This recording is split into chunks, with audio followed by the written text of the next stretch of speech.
I wish I would had Facebook Premium so that I can stop scrolling through these pesky ads.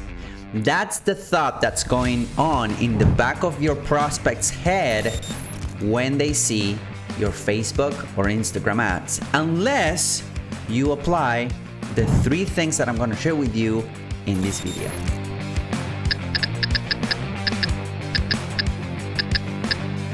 Hey everybody, Hernan Vazquez here with Cardone.com, and what I want to share with you guys in this video is 3 ways that you can actually make sure that your ads are not only effective, but they're bringing in the right type of people, and most importantly, that people want to consume those ads. The reason I come up with this video and the reason why I wanted to record this is because I see a lot of entrepreneurs and business owners struggling with this, right? They don't want to launch ads because they don't want to seem spammy. They don't want to seem annoying. They don't want to seem like a pest, right? And I get it. Facebook, as many other platforms, they started being a free platform, free for all, free to use, right? And then with time, they started adding more and more advertising space. And that's kind of the lifespan of every advertising and every app out there. They start being super free. They start giving content creators a lot of reach. But then at some point, what happens is that they need to start monetizing their platforms and their apps. So what happens at that point is that they start providing advertisers like us more and more advertising space. And that's exactly what's happening on Facebook and Instagram. Now, if you advertise at any point on Facebook and Instagram, you might get a lot of mean comments. And that's the reality of it. Like, there's no way around it. However, what I've learned after working with guys like Hernan and Cardone and Tony Robbins and many others is that there's a way for you to kind of revert this so that people will actually want to consume your ads. They will be much more prone to do business with you, and it will be much easier to sell them on your products and services. And I realized about this strategy, I came across this strategy, I stumbled upon this strategy almost by accident. I remember that this was like a couple years ago, probably 5 to 6 years ago, and I was running ads for Dan Henry. Dan Henry is now a good friend of mine, and he's a great marketer, super smart, and he also has a YouTube channel, so you should give him a follow, and shout out to Dan. But I was running all of his paid advertising, right? We were running a webinar funnel, an automated webinar funnel back in the day for a $997 information product. And the information product, the funnel was doing really well, but he didn't have the time, nor he wanted to focus on scaling his advertising. So he came to me and we started working together. And we were testing a lot of different creatives. We were testing a lot of different things all the time. And one of the things that I did for Dan, and again, this was kind of a, an accident, if you would, is that one day I sat down and I started writing this ad, right? I started writing this ad. I had like a copywriting inspiration bout, and I went ahead and started writing this ad and typing in, right? And I kept on typing, I kept on writing, and I tried to make the ad as helpful as possible. So I kept on writing, I kept on typing and whatnot. It was probably kind of a professional deformation or a professional thing that I got from writing articles back in the day. I really wanted to make this ad as helpful as possible. And then by the end of it, when I was done with this ad, I ended up with a 2,400 word essay. It was an article that I then posted on Dan's Facebook page. It was really helpful. It was extremely helpful. I went out of my own way to actually make it as helpful as possible. And we launched it as a test. We actually posted it on his Facebook page with a picture and a link to the training. It wasn't even an ad. It was just a page post with a picture, right? And then we showed that ad to his ideal audience. And I realized that, I was like, I don't know if this is gonna work. I spent like maybe an hour working on this article. I'm just gonna run it.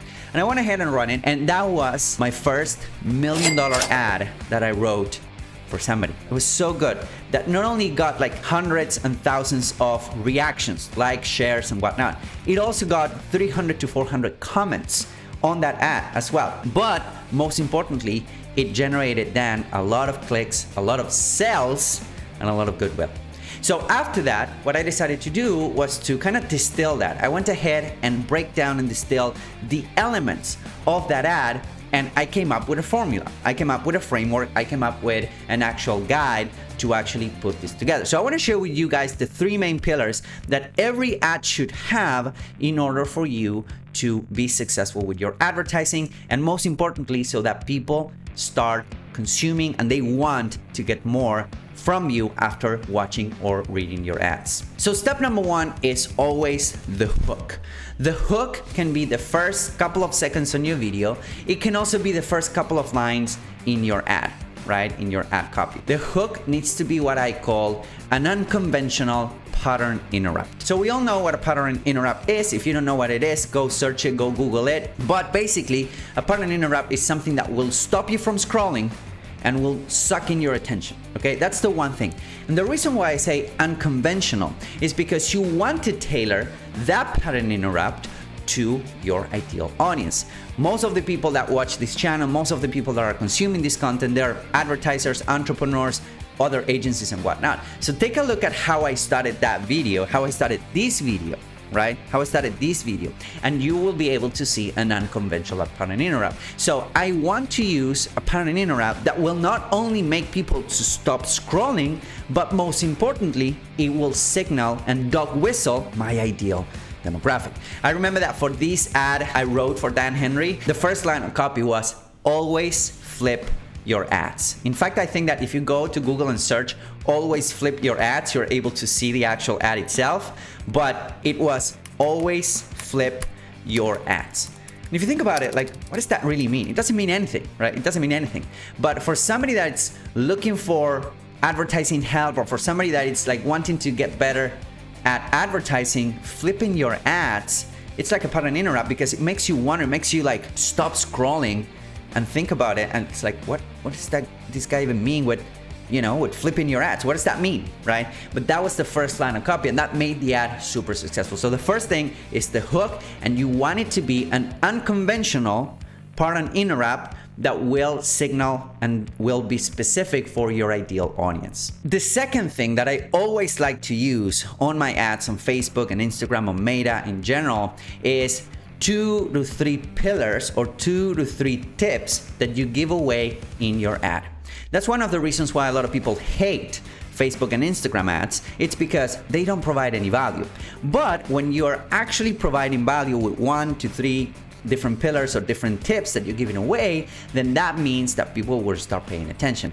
In that specific ad that I'm referencing about on this video, it was all about the 3 pillars of great ads. Yes, we were running an ad about writing an ad. And that was one of the things that created so much controversy and so many comments and whatnot, because it was really meta, okay? And funny enough, the course that he was selling was about advertising, right? So we had to have really good ads out there to show people that we could actually teach them how to do the same, all right? So it was a lot of fun.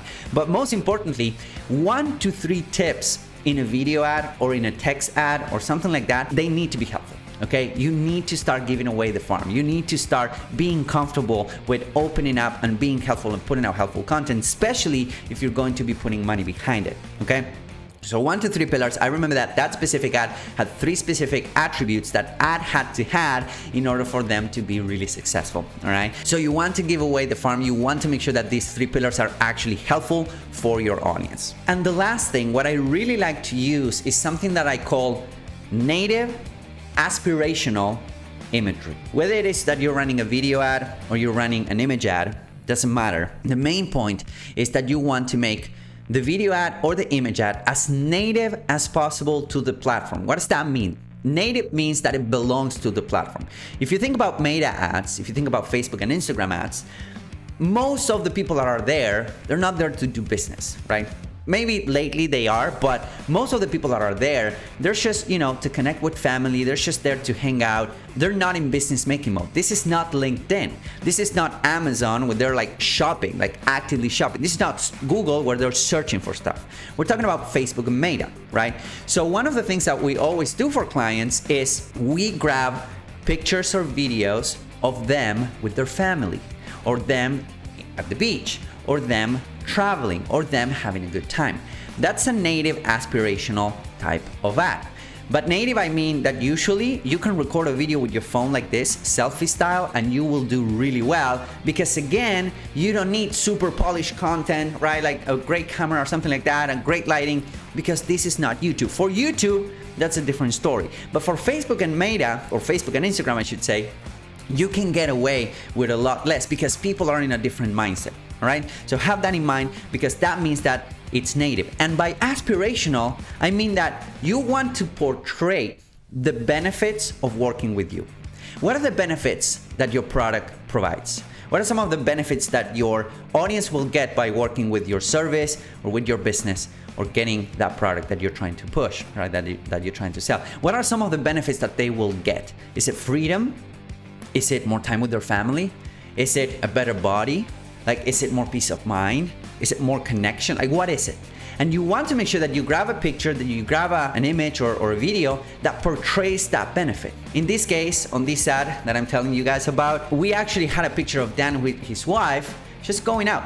They were just going out and whatnot, and they were just going out for dinner. So it was like a really low-key type of picture. It was a selfie. The picture didn't say anything about the training. It didn't say anything about the ad. Has nothing to do with the ad. Had nothing to do with the training, but it worked because it was native and aspirational. And this means that you can add native and aspirational videos as well. If you're out there with your family, just take a couple selfies, just record a little video, whatnot, and use that as your ad. If you are selling an e-com product or something like that, go ahead and get your people that are buying the product, just, casually using the product, experiencing the benefits, okay? And again, selfies, they work extremely well. Selfie videos and selfie images, they work extremely well. So those are the three main pillars that you want to use in order to make your ads more successful. Number one, make sure that you have a good hook. And the way I call this, or how I like to call this, is an unconventional pattern interrupt that will be also relevant for your ideal audience. That's number one.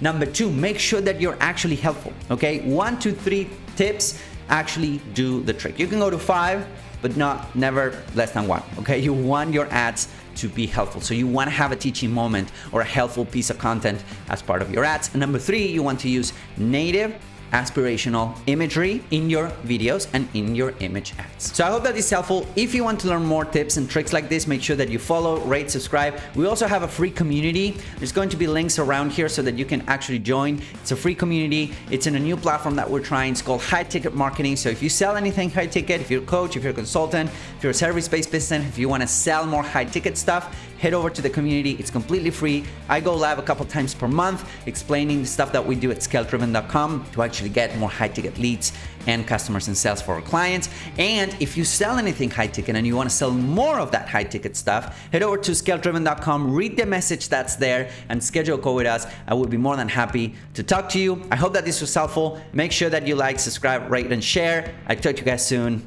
Bye-bye.